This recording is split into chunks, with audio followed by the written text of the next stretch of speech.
Yun na ang mga nagliliyab, nagbabag at nag-aalab ng mga kaganapan sa kasulok-sulukan ng Kalakhang, Maynila sa loob ng ating bansa at saan mang dako ng mundo. Naglalagablab! Katatampukan ng mga pambihirang kaganapan na bumabandera sa mga police blotters, mga kulay dugong pangyayari na nakakagimbang at mga nakakatawang pansing eksena na tiyak na pag-uusapan. Naglalagablab! At narito na ang naglalagablab ng mga balita sa DZXL 558. Sa Taguig, nabalot ng tensyon ang Block 1 Phase 2 Barangay Pinagsama Village kanina alas 6 na umaga sa nangyaring hostage drama kung saan isang babae naging hostage taker. Armado ng gunting at patalim ang sospek na si Lucy Castillo, 49 anyos. Naging hostage dito ang kanyang sariling biyanan na si Stepania Batarina, 79 anyos. Sa interview ng DZXL sa ilang kaanak nito, sinasabing may diferensya sa pag-iisip ang sospek at lalo pa itong sinumpong na malaman na dadalhin siya sa mental hospital. Nung in-hostage, nung nagde-debate sila, ang niya, ayaw niya sa ospital, saka yung gamot. Ayaw niya, parang yun ang nagiging niya. Ano bang sakit niya? Ba't dadalhin sa ospital? Hindi natin alam kasi, ang pagkaalam ko parang may kunti. Oo. Nabatid na una ng pinagsasara ng sospek ang bintana at pinto ng kanilang kwarto at tinutukan ng biktima. Tumagal na mahigit 4 na oras sa negosasyon bago napasuko ng PNP SWAT team ang sospek. Napagalaman na nagkaroon po ng komisyon ng pumalag ang sospek ng pasukin na ng otoridad kung saan bahagi nasaktan ng kutsilyo ang ilan sa mga polis na responde. Samantala, matagumpay namang nailigtas ang biktima na nagtamo din ng maliit na sugat at dinala na sa Taguig Pateros District Hospital. Sa Maynila, arestado naman ho yung ng Bureau of Immigration ang isa na namang Koreano na wanted sa Seoul. Ayon kay Immigration Commissioner Ricardo David Jr., may kinakalap na kasong robbery, extortion at paggamit ho ng illegal na droga yung suspect na si Bang Giil, 49 anyos. Sangkot din umano itong si Il sa kidnapping sa isa pang Korean national noong December 6, 2011. At kahit pinawalang bisa ng Manila RTC ang kaso nitong kidnapping dahil sa kawalan ng interes ng complainant, na ituloy yung kaso, nais pa rin itong ipa-deport ng Korean Embassy na mismo dahil sa 2 arrest warrants nito kaugnay sa paglabag sa Narcotics Control Act sa Korea.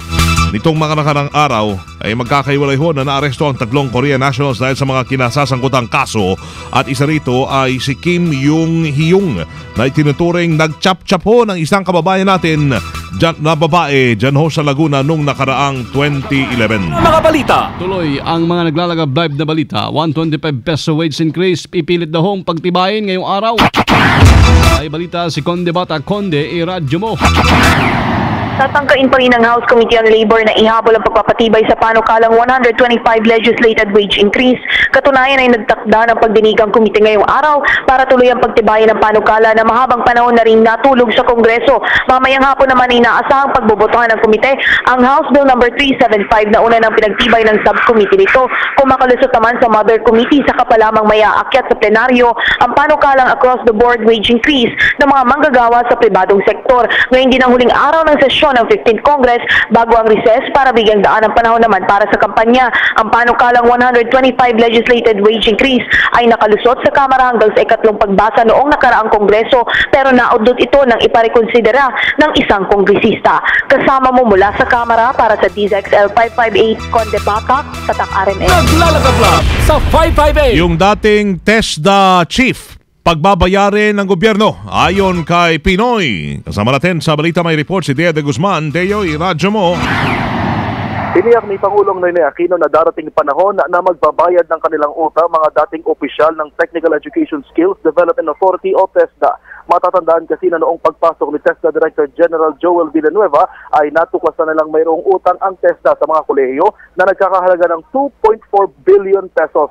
Ayon kay Pangulong Noynoy Aquino, nagbigay kasi ng napakaraming scholarship grants ang nakaraang pamunuan ng TESDA sa pamumuno ni dating TESDA Director General Augusto Buboy Sihuco, pero wala namang pondong pambayad dito ang naging walang pondo ng pambayad dito na naging dahilan ng bilyon-bilyon pisong utang ng gobyerno. Kaya naman sinabi ni Pangulo Aquino na bagaman hindi sila nagbabayad ngayon ay darating ang panahon na pagbabayaran sila ng gobyerno pagkatapos ng kanilang mga kaso sa korte. Kasama mo sa Palasyo ng Malacanang. Pabalikan natin ang Deo. RMM. Salamat, Deo. Samantala, 2,000 tao apektado po naging bakbakan dyan sa Sulu. May report naman si Rhea Mamogay. Rhea, iradyo mo. Umabot na nga sa 200,000 katawang sinasabing apektado ng naging sagupaan ng Moro National Liberation Front at nangambad din Abu Sayyaf sa lalawigan ng Patikul, Sulu.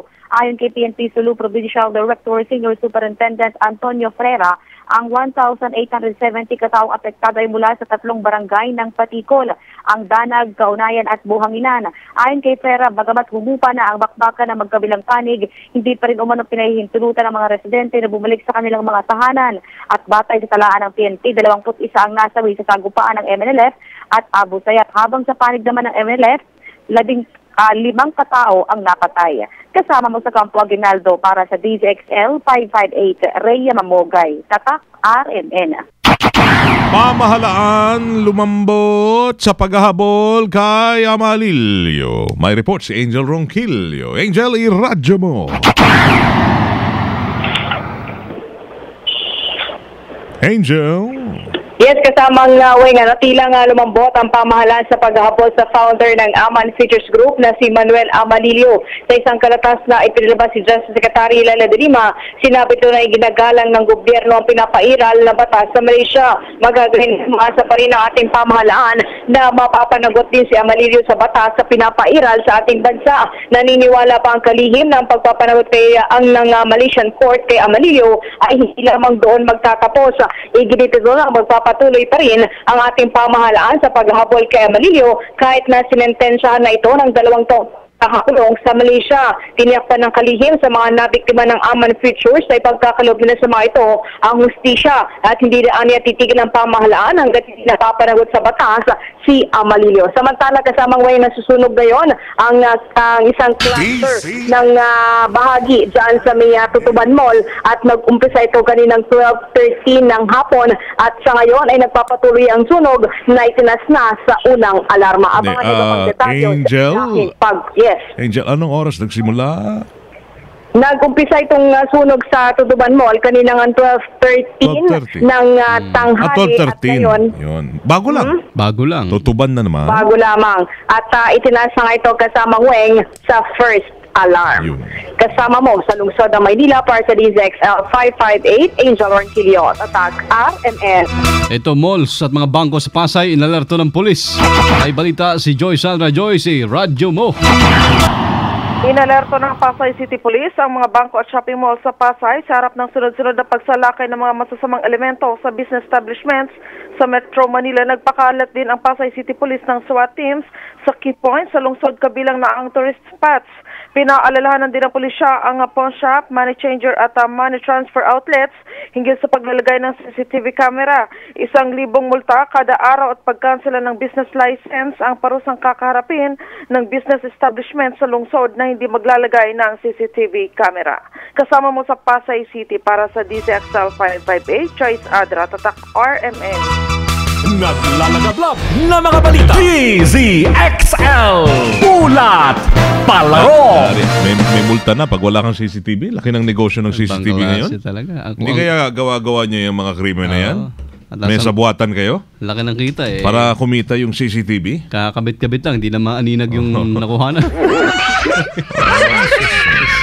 Wala, nagkuhan lang. Conspiracy theory.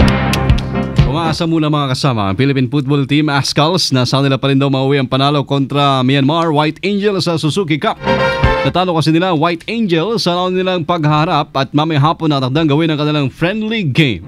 Dapat dito babalik na sa lineup ng national team star goalkeeper na si Neil Etheridge at midfielder Manny Ott. Tapos hindi mapaglaro ng Suzuki kasi mga Pilipino apelido eh.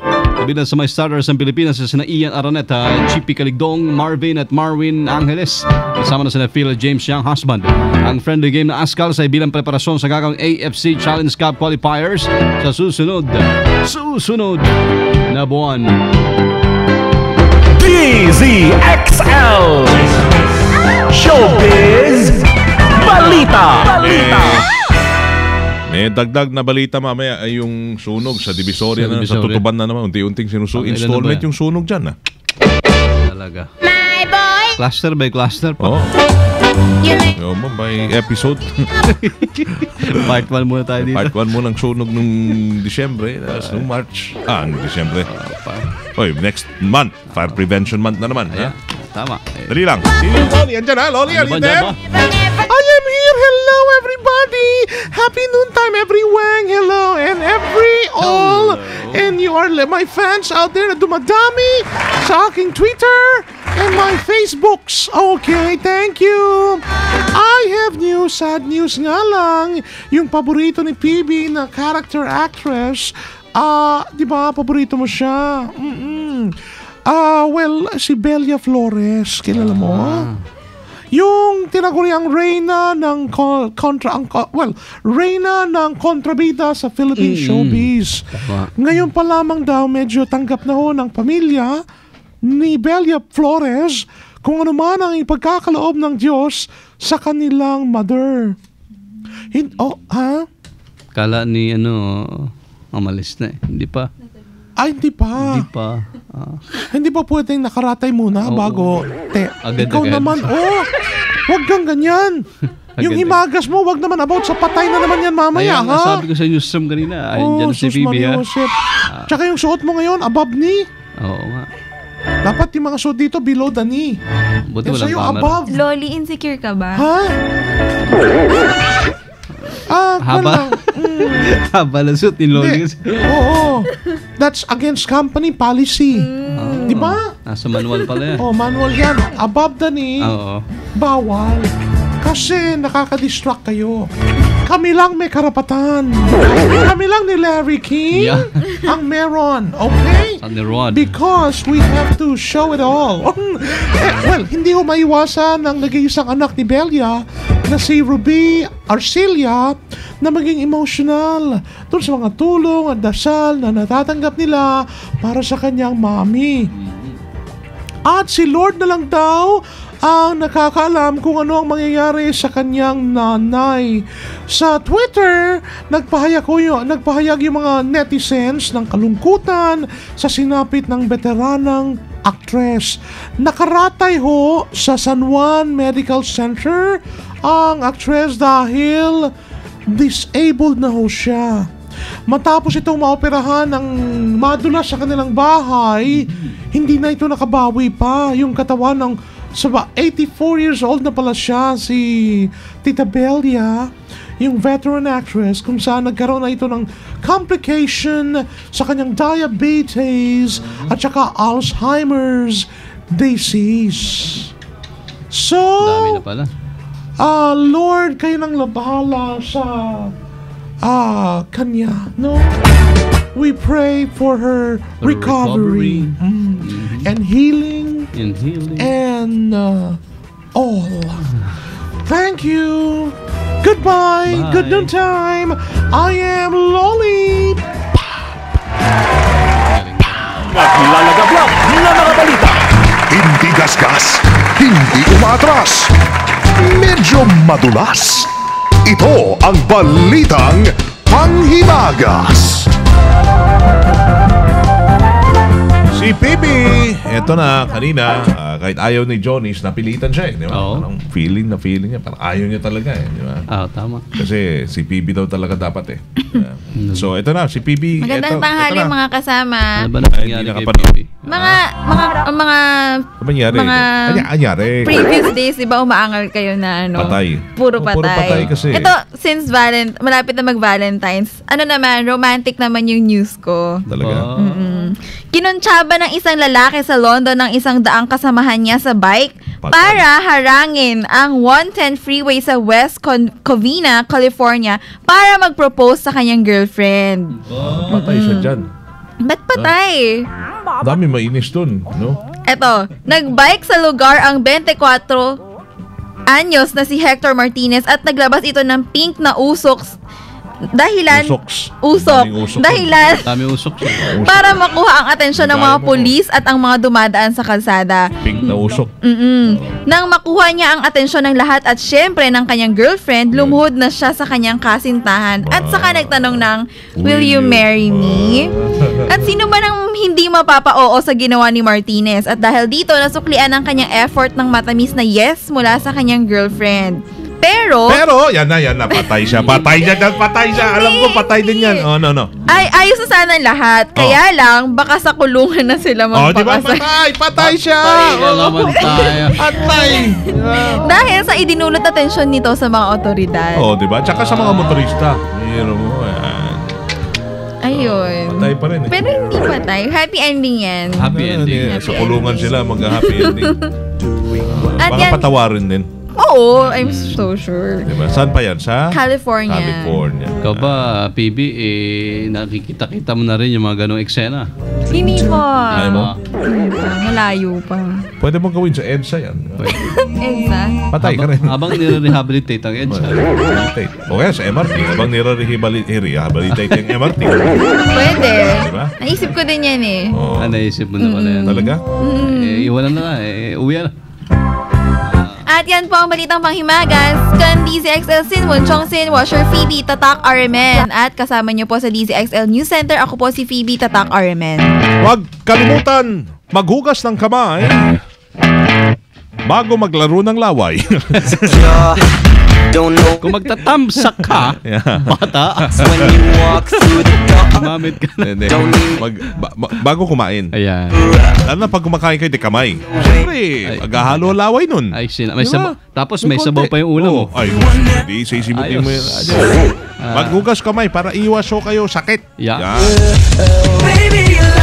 Meron bang Bantay OFW? Meron pala. Wala na ba yun? Hindi. Unang radyo, unang balita lang saan tayo. Dire-diretsohong mga naglalagablab na balitang Tatak RMN. Ang inyo pong napakinggan sa DZXL 558. Ngayong tanghali, habang kayo ho'y kumakain ng Miyerkules, February 6, 2013. Kasama nyo sa Servisyo Publiko from the province of Occidental Mindoro, mabuhay. Ako si Buddy Oberas. From the city of Zambo, this is Primo Hermano Weng. Weng de la Peña. Yan po ay Tatak RMN. Sumayin niyo ang 15 minutong kalipunan ng mga pinakahuling kaganapan sa Kalakang, Maynila, sa ating bansa at saan mang dako ng mundo. Naglalagablab! Dito lamang sa Unang Pihit, DZXL 558, ang bagong kasama mo.